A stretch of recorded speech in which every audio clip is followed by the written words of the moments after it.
they have they've failed, and that's part of why we're where we are. Then what do we begin to do?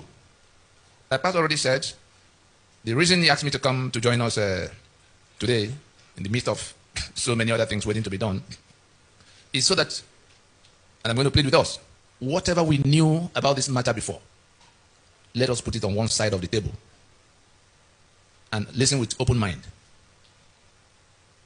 By the time we come to the end of the presentation, we probably will have a much different perspective from what we had before, and they're not conjectures. The envelopes that have been put in the hands of a few of you, we couldn't get enough of all the documents. There are 5 documents in them, in the envelopes. And those documents go to the root of what the problem is. If we can relate to those documents, it is within our reach to spread it around on such a scale that those who have been tormented in this union will receive a new life. Something will give way somewhere. We also have there are things that will come on screen, the ones that are in other forms, not easy to print like this. So we could see, because they are all verifiable things. By way of further introduction, yes, I'm a lawyer of 26 years with specialty in jurisprudence, and I've been on this task for quite a while. I set out as a young man to be a military pilot. I should have been flying jet fighters. I read all the physics and chemistry, mathematics of this work, and still teach them. But by some providence, I ended up in law.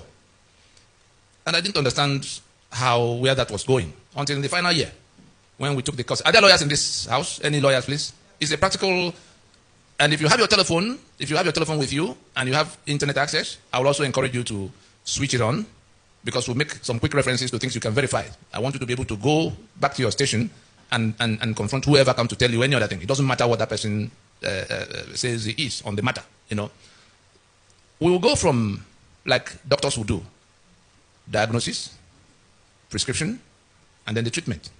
The reason why things have remained upside down here is that we've not gone to the right diagnosis. Some will say, oh, it's corruption. Far from it. You know how the Western world solve their problems? When they say, oh, it's corruption, somebody will ask, what is corruption? How did it come? Where is it coming from? Your body is hot. Somebody says, it's malaria. Somebody will ask, what is malaria? You then find out it is mosquito that is responsible for it. They will go beyond that. Some of our people will just go and buy net or buy broom or something to stop mosquito for one moment. Anybody who wants to solve malaria goes all the way to stopping mosquito from breeding in the neighborhood. It's as simple as that. If you don't, the next mosquito comes, you are down to your malaria. So if you talk about corruption, you will have with you right now under this roof where it is coming from. And nothing will change, no matter how much you shout, until it's uprooted. As it is with corruption, so it is with the killings you see, the Middle Belt and elsewhere. So it is with the infrastructural decay that you see, whereby there are no roads, nothing seems to be working anywhere. What we've done in the last 20 years, to probe into, because I ended up from the law, I had my bit in court, and I ended up in the oil industry. But I left the oil industry in 1998 on account of this. Upstream, I left from senior executive position in the upstream. There's nobody left in NNPC today who can argue with me for 10 minutes on national television on what it costs to produce crude, either on land, in the swamp, in the sea, on the desert. I've dealt with from what you call seismic studies, where you are looking for where you could find, to all of what you do in well development, to what you do in piping it around and processing it until the time you transport it and sell. But why did I leave? Because I came face to face with the document by which Shell and Mobil, Egypt, Earth were operating. And I said to myself, what could this mean? Does it mean we're not the owners of this land? That these foreigners will dictate the terms by which they operate? I'm sure you've seen their signposts, those of you who came from Port Harcourt area. NNPC, Shell, joint venture. Shell, operator. Earth. Anyone you see, the operator is foreign. You have a business, a joint venture. You are not to know what it costs to produce whatever it is that joint venture has to do. It is that foreigner who will write down whatever he writes down, and whatever he declares as profit is what you now share. So I began to ask myself, how did we get to that? And it's not a 2-year contract, it was a 50-year lease. Signed off between 1967 and 1969 by people who could not even read properly what was written, under circumstances in which they just signed first and it was explained to them later. How did we even arrive at that point in 1967? We began to probe. It came to where I had to leave everything else to say, let's even, because we found out there was nothing to be found in our archives. We asked some of our elders, people with gray hair, people who went to negotiate independence for Nigeria. I happen to have spent plenty of time with the last of them who were alive in course of the last 20 years at least. Enohoro, for instance, spent the last 7 years of his life trying to undo what they did in going to sign us up into this union. We shouldn't have been. But first things first, the research from the known to the unknown led us to where we had to go to. You know the way WikiLeaks gets its information? We had to get the information we were looking for by all means. We broke into the British archives using all available technologies. And by the time we saw what was in black and white, some of them with instructions that they should not be typed, because any day the wrong eyes see them, the whole edifice will come crashing down.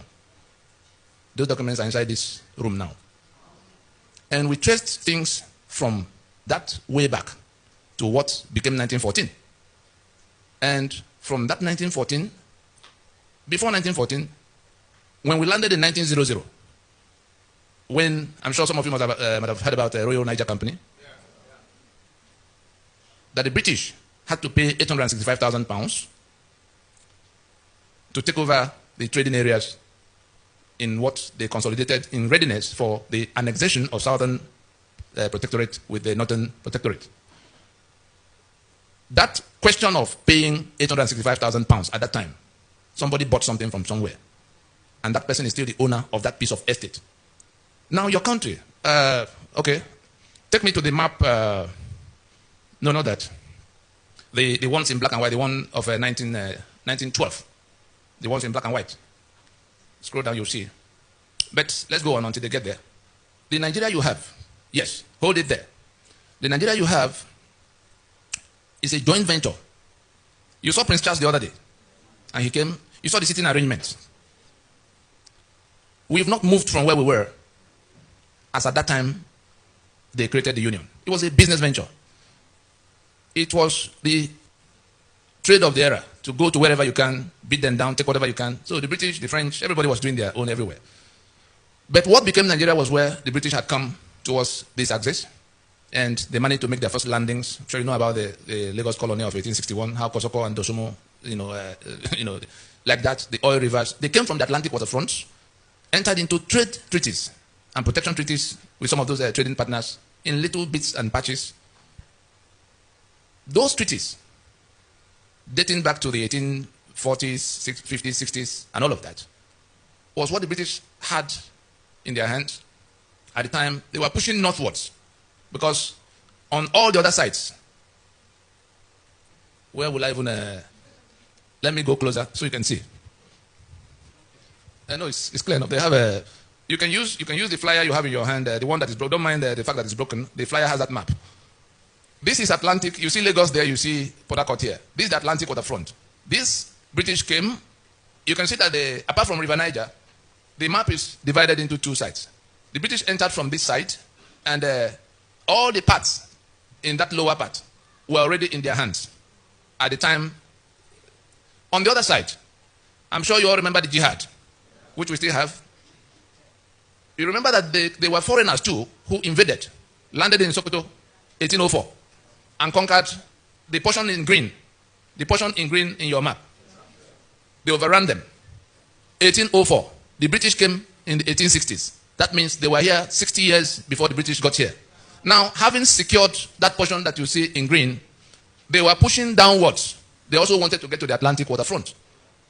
The British wanted to get to what was left on the east. On the eastern side is Cameroon. On the northeastern side is Chad, then Niger, and then Benin Republic to the left. The French had already taken all of the other places. The British would have pushed all the way to here, if not for that caliphate that was already occupying here and pushing downwards. They met halfway in a fight that happened in the Ilori-Benue axis. Caliphate coming to the ocean, the British trying to secure the balance of the land. After a short while, it occurred to them, we're on the same mission, oh boy. Two robbery gangs after the same target. Say, why do we fight ourselves? Why don't you bring what you have? I bring what I have. We consolidate it so that we can share the benefits of having it permanently. And that was what became the amalgamation of 1914. Every document that transpired between them is in our possession, lodged in libraries across the world. Whatever they choose to do is already too late to be able to reverse the actions that have been initiated to salvage ourselves from what they've landed us into. Now, having reached that agreement, I'm sure some of us recall when the Caliphate was talking about dipping their Quran into the Atlantic Ocean. That is, they were telling the British at the time this matter of Nigeria, because it was for them a matter of conquest. That is, they had to conquer. But the British came with something else. They said, well, whenever you guys are done with whatever you came to do, we'll push on until we dip our Quran into the Atlantic Ocean. Anybody here ever heard about that? Wonderful. Now, the document of the amalgamation was one in which, I'm sure, who are the ones from South Africa here? Good. The apartheid, what the Boers did in South Africa was exactly what the Fulani did with their British friends over our heads here to make this place their own over the heads of the owners of all the lands. A master-servant relationship. And the instrument of 1914, technical people, go back to what you first brought, the one in red, the one of 1913, so they can all read with us how, yes, I can see it from here, but the flyer you have, the one that has the map, let's see so that we can be on the same page.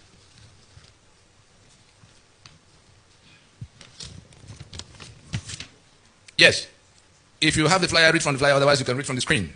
This is an excerpt from a telegram from the Secretary for the Colonies explaining what they were about to do, because they didn't tell anybody in southern Nigeria that they were going to lump us together with the people of the north. The discussion was strictly between them and that caliphate. It was a German newspaper that leaked it for the first time on the 26th of December in 1913. It took almost 15 years of day and night exchanges, meetings, travels to piece together all those parcels of land that came under those treaties. They didn't tell them where it was all going. Everybody thought they were still, the Shekiri thought they were still in their treaty. The Lagos colony thought they were still in their treaty. Everybody, the British was tiptoeing over their head, merging them. It was in 1906 that they merged the entire southern territories to become the protectorate of southern Nigeria. From that 1906, they then began to merge the systems to mortally opposed civilizations, because on the other side, Sharia was already in place. They came as jihad. How do you create one political union with a group that owes it a duty of faith to kill the infidel? That duty never changes. No matter how you settle all the other things, the duty will never go away. You are the infidel, you have to be killed. They have a right in that their faith to lie to you. They call it taqiyya. They deceive you into thinking you are in another business until you get killed. And they are also of a feudalist worldview. You know what feudalism is? All men are not born equal.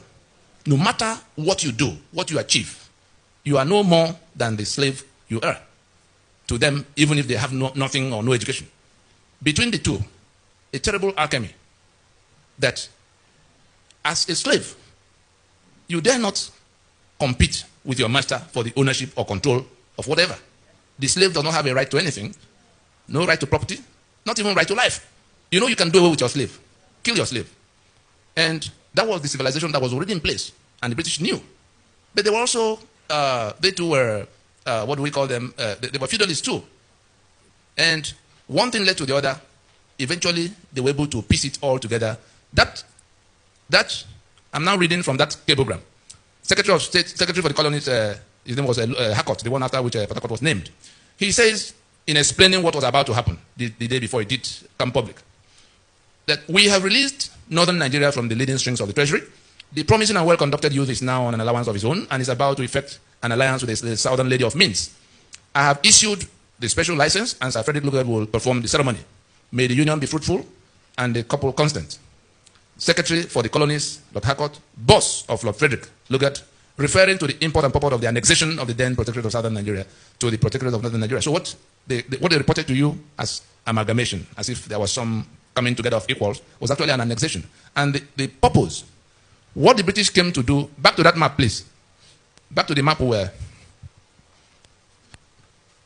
what the British came in search of were all on this axis. But the people they met here provided resistance. You know what they call resistance? They fought and fought and fought to make a landing. I'm sure there are Yoruba people here. I'm sure some of you have heard your song many, many times. If I begin it, will you be able to join me to end it? It begins, Eyo, Eyo, Eyo, Eyo, Eyo, Bantawa, Ton Figo, Lunsere, Awa Ole Sanwo ni Bode, Odile. The clause I want you to take from it. Awa Ole Sanwo ni Bode, Odile. Your great-grandfathers fought the British for years and years, preventing them from landing. And your song you sang now was the victory song composed. We will never pay custom duty to these foreigners on our waters. Today, 58 years into your independence, you are paying that customs religiously to people from this part. And from independence to date, not one of you had ever qualified to be Controller General of Customs. Now, I can give you up to 20 of these kind of examples. Who has ever been to Lagos Island, the Victoria Land here? Does anybody know where Bonny Camp is? Does anybody know where Eco Hotel is? The road that goes from the front of Bonny Camp to Eco Hotel, what's the name of that road? Ahmadu Bello Way. When you stand on Ahmadu Bello Way, is there any other thing to do to go to the ocean? You are on the last firm piece of land before the Atlantic. Have they not dipped their Quran into the Atlantic? Who collects the rent? The landlord or whoever? It's not the landlord that collects the rent. They take away over 2 trillion from these port operations every year. I won't call it misfortune. It so happened that a few months after Tinubu handed over to Fashola, we were at an event. He sat next to me. He was to speak before me. He finished, and I took over the microphone, and I asked him, I said, Governor Emeritus, in the 8 years you were governor here, what was the maximum sum you got from federal allocation? He was quick to remember. There was 73 billion naira. I had documents with me in that event showing that in all those 8 years, Nigeria did not take away anything less than 1.6 trillion as from port operation alone. 10% of 1.6 trillion is 160 billion. 5% therefore, 80 billion. Lagos getting 73 billion in the maximum meant that Lagos in those 8 years did not get even 5% of what Nigeria was taking away from their place. The event collapsed. It was a blue roof in Ikeja here. The event collapsed when, amid all that noise, because I had come to tell them what we were doing, that if we do not act together to recover this land, you are not only going to remain the slaves you have been since that time, they will kill you and take your land and become the new owners to eliminate future claims. At the time these things were happening, we had also, in this project, we had also gone around the country whispering at that time to the other people who were in the same danger. Nobody would listen. Back to how we've arrived at 1914. Therefore, Nigeria was, as at that time, intended to be a marriage between the northern and the southern lady of means. I'm sure you hear about the oil industry, Igbo, blah, blah, blah. Who has been to Owerri here before? Does anybody know where they call Shell Camp in Owerri? Is there anybody here who has ever heard about Shell Camp in Owerri? There's a place called Shell Camp. I'm sure you do not know that Shell was headquartered in that place for 42 years, going to Port Harcourt in 1960. And it's not a small facility. You know the Modotel Hotel that has become Rockview? That's the gate area. Government House Owerri, the whole of that government house, was inside that facility. Avaniko Kudi University was inside that facility. The Federal Medical Center after the university was inside that facility. That's on one side of the road. On the other side, the whole of that mobile police camp, all the way to back of prison. All these listed were fenced together as the headquarters of Shell for those 42 years. They went to Port Harcourt in 1960, and M.I. Okpara, as Premier of Eastern Region, bought that property. Then Owerri was a provincial capital. Why did they go to Port Harcourt? Because the pretense that they were dealing with some Niger Delta, some people that could not be properly described. They just wanted to create a woolly condition around that discussion because the Igbo fought them. Or by the way, the Oba in Benin, you know how it ended. The King Jaja of Opobo, the one they had to send on exile, who migrated by himself from Amibo, next to Nkwere. That's where he came from. Now, what was going on?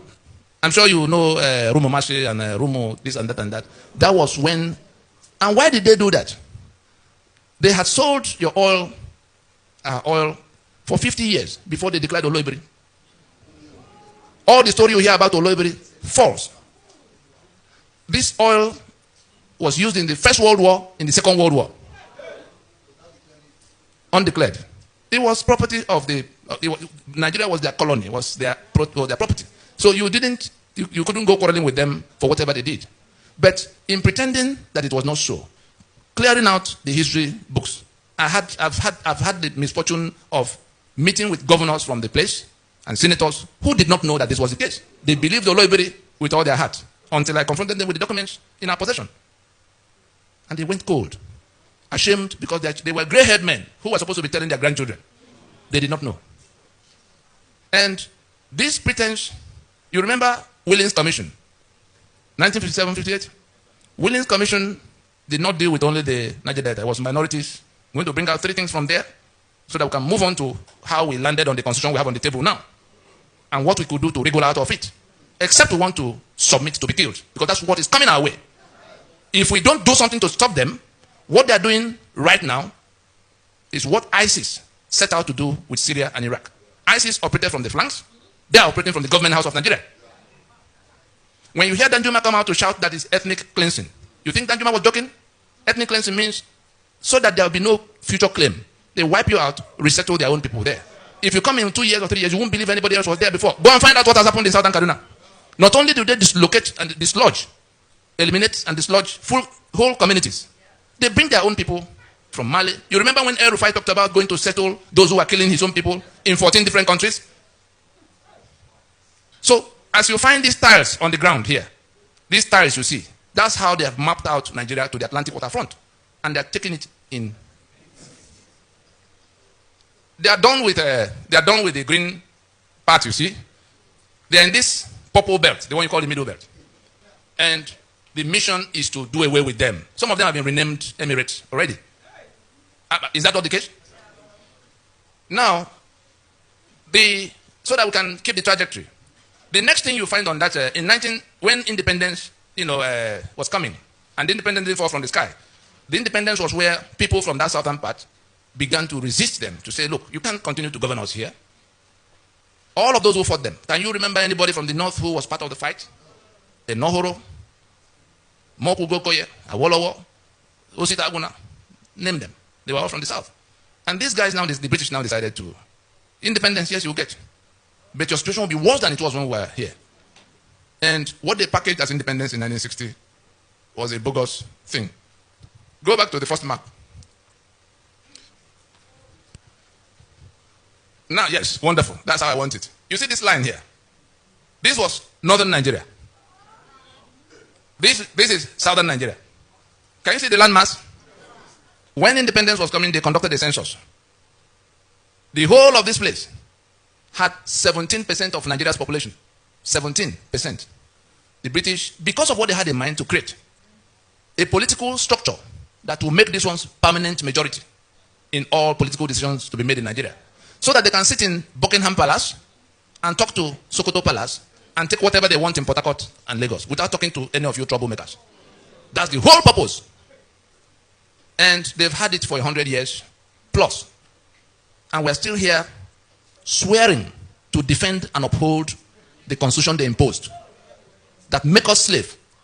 Imagine, my brother from South Africa, imagine in 1988 or even 85 that blacks living in South Africa, I'm sure you remember the Bantustan arrangement. The boys were able to convince some of the black people that, look, you can't do anything about we being here. Why don't you just go one step at a time, slowly? They say they will give them primary education up to maybe a standard 3 in the first instance. Then after so many years, they will go to standard 6 and then go. It may take about 50 years before they come to where they'll be qualified to go to any higher institution. And people bought into it. And they began to treat them. The discrimination was already there. They now began to give those people who agreed with them some little benefits. And they became, those people who were working with them to go slowly, became the biggest impediment on the way of the anti-apartheid fighters. I attended Henry Oka's trial. I addressed the judge in Johannesburg for 2 hours, 35 minutes. I had 53 cameras, beaming live, TV cameras, CNN, Al Jazeera, all of them. And I told them the story of South Africa because the trial they had come to conduct was an attempt to replicate for Nigeria what was done in South Africa, to make master-servant permanent. By the time we finished from court, the whole of South Africa was upside down. Young people who never heard about the story of their country in that manner trooped out to the streets on the side of what, because I challenged them with their own history. Was it by beheading Mandela and Oliver Tambo and Governor Mbeki that you solved apartheid? Why would you recommend that now that we find ourselves in the same situation? The only difference is that in South Africa it was the Boers. Here it's the Fulani. But the principle is the same. Foreign invader, minority, white, now owner of land, to the exclusion of owners of land. Willings Commission, if I go back to the map, settled a number of things. Back to the oil business. The reason Willings Commission asks that development be accelerated for them was because of that, having sold this oil for this length of time, having degraded the environment that much. Those people, when independence comes, will find out, and they will begin to make trouble. The British were hoping that they will be able to whisper to them to say, don't you see, you have this, you have that, when others don't have. Relax. They would then admit them in some way. That was the plan. But the people they handed over to in 1960 didn't do anything. When did Isaac Boro arise? Was it not 6 years down the road that they declared Niger Delta Republic from the same disputations that have now brought about Ment and the Avenger? Was it any different? They didn't keep that. The other part, who is from the Middle Belt here? The killings that are going on in the place. If you look at this north now, it hasn't changed. These boundaries you see here have not changed. That north that begins from here, this is about Gakem area, to Meduguri and Sokoto there. The portion in green, these 12 states that passed Sharia, the other day officially. The balance, the one in purple, was where Ahmadu Bello wanted Sharia for the northern region, going into independence. That's when the British go away. It will be Sharia for his region.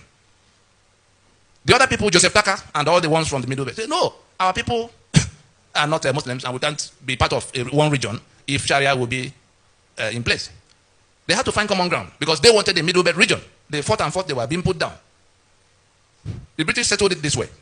They removed Sharia from the table and brought what they called penal code, so that those who are Christians can function freely, uninhibited in that. And that was the condition upon which the Middle Belt became part of northern region of Nigeria. Therefore, from the day in year 2000, that those 12 states, the portion in green in your map, from the day in year 2000 that those 12 states simultaneously imposed Sharia in their contiguous territory, they had moved away from that foundational agreement. They have seceded from the Union of Nigeria. They have seceded from the secular Federation of Nigeria. Having so seceded, they reinforce, they are now coming to overrun the rest of the place. And why do they have to resort to that? The constitutional instruments they put in place, including the one the British helped them to put in place since 1914 to 1922 to 1946. I'm sure you heard about Macpherson and Littleton, all the way to independence. That became 63, which collapsed in 66. I'm now landing in the one that is on the table. And what we must do, which if we don't do, we will pay in blood. If we don't do, we will pay in blood. It doesn't matter what the noise elsewhere is. When it came for the British to go, and they were asking those territories they had governed for over 70 years at the time, how do you guys continue when we go? They had governed them as 3 different countries. Nobody knew what they were doing in the north. Nobody knew what they were doing in the east, on the west. Gradually, the meetings that began to bring them together started happening towards the 50s. By the time we came to 53, Enohoro moved the motion for independence because they thought they had come to where they could become independent. Somebody, the northern delegates opposed it and defeated it. What was their reason? They said, oh, we cannot go from British colonialism, that we're backward. We're not yet in a position to compete with you. So if we go to independence now, the British will step away, you step into their shoes, then we remain where we are. You can go your own. The British didn't tell anybody why they wanted the union to be. Remember that before then, Ahmadu Bello had cause to lament that this was the mistake of 1914, that Nigeria was a mistake of 1914. And not long after, Awolowo also had reason to say that this geographical expression, no, the ones who were building Nigeria did not believe in it up till that point. At what point did it now become something that has become non-negotiable, sacrosanct, indivisible? Because they've managed to impose, constitutional models away from what was agreed. Because by the time they were getting ready, they had to make themselves constitutions, as like you have Germany and France and Portugal going into European Union. All the negotiations of what they will do for themselves and what they will allow the European Union authority to do for them. The federal government is supposed to be a union office for independent units. And that was how they came. Yes, that's how they came to where they became one country, to have accepted that level of autonomy. And it was Ahmadu Bello that made that demand. In all, by 1966, the 5 constitutions that defined the federation, the coup came, those constitutions were toppled. All those who are talking about restructuring and how it will happen. Those constitutions that were toppled defined the Federation of Nigeria. From the moment they were toppled, the Federation of Nigeria ceased to be. The country was still in place. And a rogue federal government emerged. Elements who, wearing the garment of that Nigeria that had died, began to run riot, seizing the assets of all the federating units, which were contributing only 15% of their income, as they agreed, for the upkeep of the center. The center didn't own anything. So we came from being a federation into this unitarism. And by the time they were going to hand over in 1979, they had found a way to also work out something that became a constitution that was not discussed.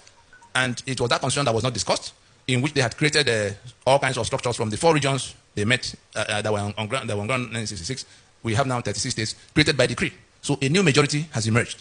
Each of the states has 3 senators at the place. So some of the 4 local government areas in which Kano alone has 44. And Lagos that had the same 20 local governments with them at the beginning is still keeping 20, whereas Kano had been broken into Kano and Jigawa. Between the 2 of them, they have 71 local government areas. What are they bringing to the treasury? Nothing. All the money Nigeria has to spend is between the oil money, the port money, and the VAT that is raised here. These people who bring nothing take 72% as of right in the place of sharing. And they're the ones who decide what other people will get, who they give more, who they give less. And in all of this, democracy, let me just refer to the documents you have in one of the documents you see where we try to define democracy, that we do not have a democracy because democracy is government of the people, by the people, for the people. In those three legs of definition, government of the people mean that you, in exercise of your right to your sovereign right, decide the supreme laws of the land. The constitution we have on the table today did not come from that process. And so we have not decided whether we will live together or how we will live. The second leg is of the people, meaning that only your vote can send people to government house. And when they get to government house, they can only function according to that constitution you already made. Do we have that? The third leg, for the people, meaning that those who wield government powers must do so, not only in accordance with what was put in place in the constitution, but for your benefit. The reason we don't have the things that should have been coming to you as citizens is that you have not written the script of what should happen. And so you have in this constitution provisions that exclude responsibility towards you. Section 6C of your constitution absolves government of all responsibilities towards you. They don't owe you any school, they don't owe you any hospital, they don't owe you anything. Anything they do, they are doing out of the milk of human kindness. That is one. You have appropriation provisions. Section 81, Section 82 hands over the keys to the treasury to the president. Section 121, 122 hands over the keys to the treasury to the governors. So they don't owe you any obligation. They have the spare key to the treasury. They have immunity in Section 308. At what point are you going to get anything from them? How did you come about that constitution? By imposition. And what all the cry and demand for repairing this place goes to is to say, let us accept we have departed from the foundation of being a federation. Because if we were a federation, Lagos port would belong to Lagos, oil and gas of Niger Delta belong to them. The middle belt, where killings are going on unabated, unchallenged, will have the right to defend themselves because they will have guns. The constitution has 68 items on the exclusive list, all written by decree, that make it impossible for the middle belt to touch any gun. You saw where the governors went crying, and the president said, go home and live in peace with your Fulani of Benin. If we do not remove that from that constitution, nothing will resolve that question. As it is for those killings, so it is for electricity. I cannot generate electricity because it's on the exclusive list. Lagos has 40 million people. It cannot generate electricity. Imagine the day comes that California cannot generate electricity and have to wait for Maine to come and give them electricity. They will leave the union. Imagine the day that Texas is no longer in control of its oil fields. Would they remain in the union for 24 hours? And it's supposed to be a federation. What's a federation? So we're in a fraud now in which the federation that collapsed is being sustained by brigandage, and they have imposed a constitution that we can no longer question. And anybody who says, what are you doing? What was Abiola's offense? Do you know why Abiola was killed? The servant does not rule over his master. So it's not only Jonathan that had to be chased away because he wasn't one of those who could preside. These same people are doing the killings in the Middle Belt, doing the killings in the East, doing the killings in the West. They are the ones who seized everybody's assets. They are the ones who imposed this constitution. And you join them to go to elections under that constitution. By what constitution would they govern? Anybody who wins in this election, by what constitution is it going to govern? You are reinforcing your enslavement. And if they kill you in the process, it's your ignorance that killed you. We've been going all over the place trying to tell people that this is what is the case. They are not listening. We went to the men of God in the land, without exception.